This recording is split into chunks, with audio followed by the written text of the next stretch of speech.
Әссәләму алейкум. Айдар студиясының көрермендері. Сіздер үшін және 3 сұрақты бастаймыз. Пайғамбарымыздың саллаллаху алейхи уассалам атасының есімі кім? Абдул-Мутталиб, Шайма, Абу Талиб.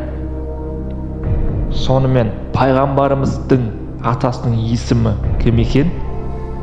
Көрейік. Абдул-Мутталиб деген таңдау жасалды. Жауап дұрыс па екен, қарайық. Әрине, Абдул-Мутталиб.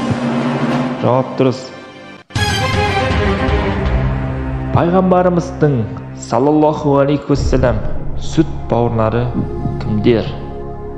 Шайма, Асия, Абдулла. Шайма, Умайса, Абдулла. Абдулла, Дирар, Умайса. Сонымен пайғамбарымыздың сүт бауырлары кімдер екен? Көрейік.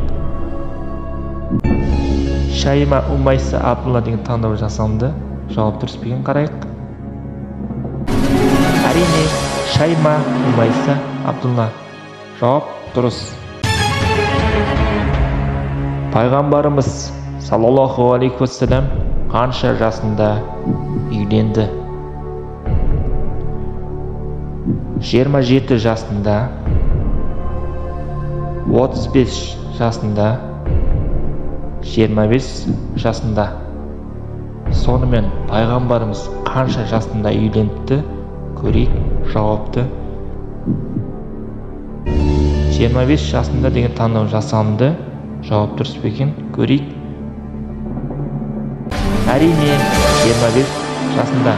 Жауап дұрыс. Достар, видео ұнаса лайк басып, комментарий жазып тіркеліп, достарға жіберіп кетіңіз. Рахмет.